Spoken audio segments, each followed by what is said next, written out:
গরম পড়ে যাচ্ছে আর এই গরমের স্পেশাল সবজি এঁচোড়। এই এঁচোড় যে কোনো অনুষ্ঠানে, বিয়েবাড়ি বা সামাজিক অনুষ্ঠানে রান্না করে হয়ে থাকে। আমরা কিন্তু সবাই কম বেশি এঁচোড় খুব ভালো খেয়ে থাকি। এঁচোড় কিন্তু আপনারা অনেকভাবে খেয়েছেন, চিংড়ি মাছ দিয়ে বা নিরামিষভাবে বা নর্মালভাবে। আমি আজকে এই এঁচোড়টিকে খাসির চর্বি আর কিমা দিয়ে রান্না করে দেখব। নমস্কার বন্ধুরা, ইউনিক শিল্পীস কিচেনে আপনাদের সবাইকে স্বাগত। চলে আসলাম আজকে আবারও আরেকটা এঁচোড়ের রেসিপি নিয়ে। আজ আমি আপনাদের খাসির চর্বি আর কিমা দিয়ে এঁচোড় রান্না করে দেখাচ্ছি। চলুন তাহলে বেশি দেরি না করে আজকে আমার এই রান্নাটি কিভাবে করছি ঝটপট দেখিয়ে নিন। রান্নাটি করার জন্য দেখুন বন্ধুরা, এখানে আমি এঁচোড় নিয়ে নিয়েছি বেশ খানিকটা। তো ভালো করে কেটে পরিষ্কার করে নিয়েছি। তো এরকম বড় বড় সাইজ করেই আমি এঁচোড়গুলোকে কেটেছি। আপনারা আপনাদের প্রয়োজন মতো এঁচোড় আর সাইজ করে কেটে নেবেন। আর নিয়ে নিয়েছি এখানে দেখুন 600 গ্রাম মতো খাসির কিমা। তো সলিড কিমা রয়েছে খাসির কিছুটা, আর কয়েক টুকরো মেটে রয়েছে, আর কিছুটা চর্বি রয়েছে। তো চর্বির পরিমাণটা একটু কম আছে। আর যাই হোক, আপনারা আপনাদের প্রয়োজন মতো খাসির কিমা চর্বি নিয়ে নেবেন। আর নিয়েছি দেখুন এখানে একটা মিডিয়াম সাইজের টমেটো কুচিয়ে নিয়েছি, দুটো আলু নিয়েছি ডুমো ডুমো করে কেটে, আর আদা রসুন বাটা নিয়েছি, আর পেঁয়াজ বাটা নিয়েছি। আমি 3টে মিডিয়াম সাইজের পেঁয়াজ বেটে নিয়েছি, আর দুটো রসুন, আর 3টে শুকনো লঙ্কা, আর কিছুটা আদা নিয়ে ভালো করে পেস্ট করে নিয়েছি। এবার কড়াইতে পরিমাণ মতো জল আর একটু লবণ হলুদ দিয়ে আমরা এঁচড়গুলোকে আগে একটু সেদ্ধ করে নেব। তো দেখুন জলের মধ্যে লবণ হলুদ দিয়ে এঁচড়গুলো দিয়ে দিলাম। এবার 10 থেকে 12 মিনিট এঁচড়টাকে আমরা সেদ্ধ করে নেব। এঁচড় দেওয়া হয়ে গেল। এবার নাড়াচাড়া করে নিয়ে ঢাকনা চাপা দিয়ে রাখছি 10 মিনিটের জন্য। 10 মিনিট পর ঢাকনা চাপা খুলে দিলাম। এঁচড়টা দেখুন সেদ্ধ হয়ে গেছে। এর থেকে বেশি আর আমরা সেদ্ধ করছি না। মোটামুটি 50% এঁচড় সেদ্ধ হয়ে গেলেই হয়ে যাবে, বাদ বাকিটা রান্নাতে হয়ে যাবে। তো একটু খুন্তি দিয়ে দেখে নিলাম এঁচড় মোটামুটি সেদ্ধ হয়ে গেছে। এবার এঁচড়গুলোকে আমরা জল থেকে তুলে নিচ্ছি। তো বন্ধুরা, আমার ভিডিওটা যদি আপনাদের একটু ভালো লেগে থাকে তাহলে একটা লাইক করে, কমেন্ট করে, সাবস্ক্রাইব করে পাশে থাকবেন। স্কিপ না করে পুরো ভিডিওটা দেখবেন, আশা করছি আপনাদের ভালোই লাগবে। এঁচড় সব তুলে নেওয়া হয়ে গেল। এবার আমরা কড়াই বসিয়ে দিলাম। কড়াইতে পরিমাণ মতো সর্ষে তেল দিয়ে দিয়েছি। তেলটা ভালো মতো গরম হয়ে গেছে। এবার এই তেলের মধ্যে আমরা আগে আলুগুলো যে কেটে রেখেছিলাম সেই আলুগুলোকে আগে একটু ভেজে নেব। আলু সব দিয়ে দিয়েছি। এবার আলুর মধ্যে সামান্য একটু লবণ আর হলুদ গুঁড়ো দিয়ে আলুটাকে একটু লালচে করে ভেজে নিচ্ছি।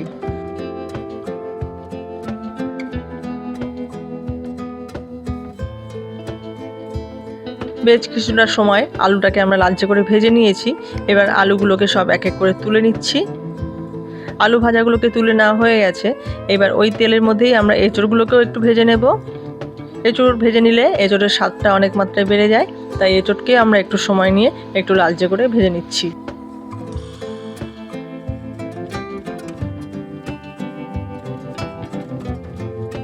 এঁচড়ও লালচে করে ভেজে নেওয়া হয়ে গেছে। দেখুন নাড়াচাড়া করে নিলাম।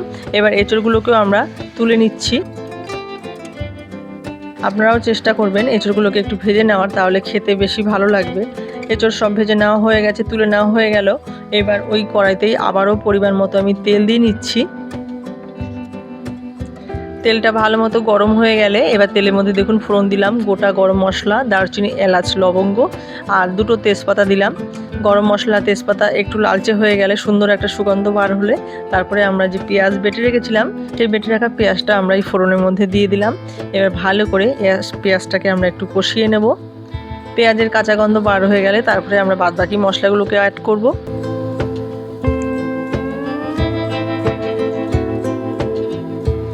একটু সময় নিয়ে পেঁয়াজটাকে আমরা কষিয়ে নিয়েছি। পেঁয়াজের কাঁচা গন্ধ বার হয়ে গেছে। এইবার যে আদা, রসুন আর শুকনো লঙ্কা পেস্ট করে রেখেছিলাম সেটাকেও আমরা দিয়ে দিলাম পেঁয়াজের মধ্যে।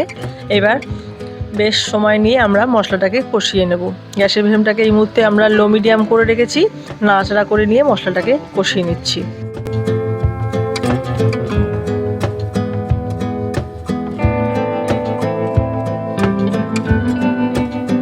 পেঁয়াজ রসুন কিছুক্ষণ আমি কষিয়ে নিয়েছি, কাঁচা গন্ধ বার হয়ে গেছে। এইবার এই পেঁয়াজ রসুনের মধ্যে আমি দিয়ে দিচ্ছি পরিমাণ মতো লবণ, আর দিয়ে দিচ্ছি যে টমেটো কুচিয়ে রেখেছিলাম সেই টমেটো, পরিমাণ মতো হলুদ গুঁড়ো দিয়ে দিলাম, হাফ চামচ মতো আমি দিয়ে দিচ্ছি জিরের গুঁড়ো, আর সামান্য একটু ধনের গুঁড়ো দিয়ে দিলাম, আর ঝাল অনুযায়ী এখানে আমি লঙ্কার গুঁড়ো ইউজ করছি। আর কালারের জন্য আপনারা চাইলে কাশ্মীরি লঙ্কার গুঁড়ো দিতে পারেন, আমি আর দিচ্ছি না। এবার সামান্য একটু জল দিয়ে মশলাটাকে আমরা ভালো করে কষিয়ে নেব। গ্যাসের ফ্লেমটাকে লো মিডিয়াম করে নিয়ে মশলা থেকে কাঁচা গন্ধ না বের হয়ে যাওয়া অবধি আমরা মশলাটিকে কষিয়ে নেব। তারপরে আমরা এর মধ্যে মটন অ্যাড করব। বেশ কিছুক্ষণ সময় নিয়ে মশলাকে কষিয়ে নিয়েছি, মশলার কাঁচা গন্ধ বার হয়ে গেছে। এইবার এই মশলার মধ্যে আমরা অ্যাড করে দিচ্ছি মটন কিমাগুলো, দিয়ে ভালো করে মশলার সঙ্গে মিশিয়ে নিচ্ছি। এইবার এই মটনটিকে মশলার সঙ্গে ভালো করে মিশিয়ে কষিয়ে নিতে হবে সময় নিয়ে। মটন কিন্তু হতে সময় লাগে, তাই আমরা একটু সময় নিয়ে মটনটিকে কষিয়ে নেব।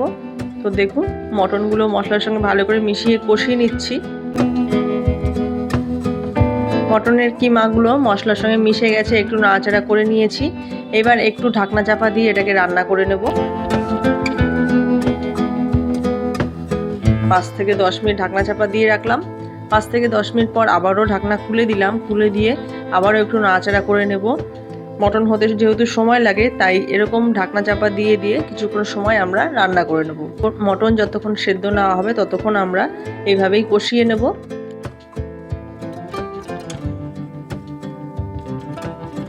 মটনের মধ্যে লবণের পরিমাণটা একটু কম মনে হচ্ছে, তাই আমি একটু লবণ অ্যাড করে দিলাম। আপনারা অবশ্যই আপনাদের স্বাদ অনুযায়ী লবণ দিয়ে নেবেন। লবণ দিয়ে ভালো করে মিশিয়ে নিচ্ছি। মিশিয়ে নিয়ে আবারও ঢাকনা চাপা দিয়ে রান্নাটিকে হতে দেবো কিছুক্ষণ সময়। তো এইভাবে বেশ খানিকটা সময় ঢাকনা চাপা দিয়ে দিয়ে মটনটিকে রান্না হতে দিতে হবে, যেহেতু মটন হতে সময় লাগে। তো দেখুন বেশ কিছুক্ষণ সময় ঢাকনা চাপা দিয়ে দিয়ে রান্না করে নিয়েছি মটনটিকে। মটন কিন্তু ভালোভাবে কষানো হয়ে গেছে, আমি একটু দেখেও নিয়েছি, নরম হয়ে গেছে মোটামুটি।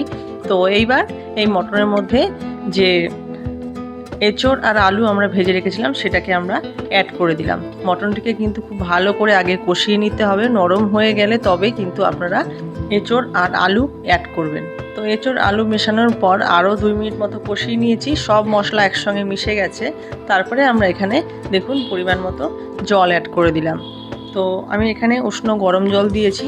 গরম জল দেওয়ার কারণে কিন্তু রান্নাটি হতেও সময় কম লাগবে, আর গরম জলের কারণে রান্নাটি খেতেও ভালো লাগবে। গরম জল দেওয়ার পর ভালো করে মিশিয়ে নিয়ে আবারও রান্নাটিকে আমরা এবার সব সবজি আর মটন সেদ্ধ হওয়ার জন্য 10 মিনিটের জন্য ঢেকে রাখছি। 10 মিনিট পর ঢাকনা খুলে দিয়েছি। তো দেখুন ঝোল অনেকটা শুকিয়ে গেছে, একটু নাড়া দিয়ে নিলাম। এইবার আমি খুন্তির সাহায্যে দেখে নেব সব কিছু সেদ্ধ হয়েছে কিনা। মটনটা আমি আগে দেখে নিয়েছিলাম, সেদ্ধ হয়ে গিয়েছিল কষানোতেই প্রায়। আর এঁচোড় আলু তো ভাজা ছিল, তো সব কিছুই আমার সেদ্ধ হয়ে গেছে। দেখুন খুন্তিতে দেখলাম এঁচোড় পুরো গলে গেছে। রান্না আমার পুরোপুরি রেডি হয়ে গেছে। নামানোর আগে আমি এখানে 1/2 চামচ মতো গরম মশলা অ্যাড করে দিলাম। গরম মশলা দিয়ে আবার একটু নাড়াচাড়া করে নিচ্ছি। এইবার আমরা গ্যাসের ফ্লেমটাকে অফ করে দেবো। তো খাসির চর্বি আর কিমা দিয়ে এঁচোড় কষা আমার কিন্তু পুরোপুরি রেডি হয়ে গেছে, আমি গ্যাসের ফ্লেম অফ করে দিয়েছি। তো দেখলেন তো কত সুন্দরভাবে খাসির চর্বি আর কিমা দিয়ে এঁচোড় কষা রেডি করে নিয়েছি। রান্নাটি কিন্তু খেতে দুর্দান্ত হয়েছে, আপনারা অবশ্যই একবার বাড়িতে ট্রাই করবেন। তাহলে বন্ধুরা আজকে আমাদের খাসির চর্বি আর কিমা দিয়ে এঁচোড় কষার এই রান্নাটি কেমন হয়েছে আপনারা কমেন্ট করে জানাবেন। রান্নাটি যদিও একটু ভালো লাগে লাইক কমেন্ট শেয়ার করে সাবস্ক্রাইব করে পাশে থাকবেন। চ্যানেলে যারা নতুন বন্ধু আছেন তাদেরকে অসংখ্য ধন্যবাদ জানিয়ে, আর পুরনো বন্ধুদের অসংখ্য ধন্যবাদ জানিয়ে আজকের ভিডিওটা আমি এখানেই শেষ করছি। আপনারা সবাই ভালো থাকবেন, সুস্থ থাকবেন। দেখা হচ্ছে পরবর্তী কোনো রান্না নিয়ে। ধন্যবাদ।